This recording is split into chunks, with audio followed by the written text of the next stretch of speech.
TV news channel తరపున ఈరోజు చర్చలో కొమ్మినేని శ్రీనివాస్కి సుప్రీంకోర్టు బెయిల్ మంజూరు చేసినట్లు వస్తుంది. ఏదేమైనా ఆయన రిలీవ్ అవడానికి కొన్ని అడ్డంకులు వస్తున్నాయి. నిన్న శనివారం, ఇవాళ ఆదివారం కాబట్టి రేపు రిలీవ్ అవ్వచ్చు. సుప్రీంకోర్టు గైడ్లైన్స్ ప్రకారం కొమ్మినేని శ్రీనివాసరావు ఈసారి డిబేటింగ్లో ఏది పడితే అది మాట్లాడటం కానీ, ఏది పడితే క్వశ్చన్స్ చేయటం కానీ పనికిరాదు.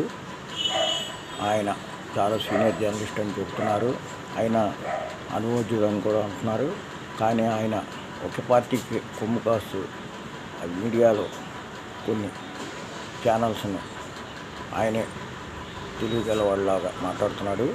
చాలామంది అది కనిపెడుతున్నారు. ఏదేమైనా కొమ్మినేని శ్రీనివాస్కి బెయిల్ రావటం సుపరిణామం.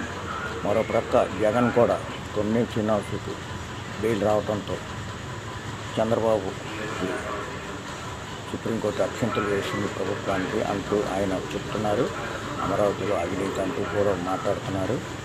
వీరిద్దరు గొడవలతో మధ్యలో మీడియా ఏ వార్తలు పెట్టాలి, ఏ వార్తలు పెట్టకూడదు అనే దానితో చాలా గందరగోళం నెలకొనింది. ఏదేమైనా కొమ్మినేని బెయిల్ వచ్చింది. కృష్ణరాజుకి ఇంకా రిమాండ్లో ఉన్నారు. ఆయన తరపున కూడా లాయర్లు వాదిస్తున్నారు. ఏదైనా జర్నలిస్టులు కొద్దిగా ఆచితూచి మాట్లాడి డిబేటింగ్లో పాల్గొనేటప్పుడు కొద్దిగా సరైన వార్తలు ఇస్తే మంచిదని టీవీ న్యూస్ ఛానల్ తరపున, ఎడిటర్ తరపున సలహాలు ఇస్తున్నా.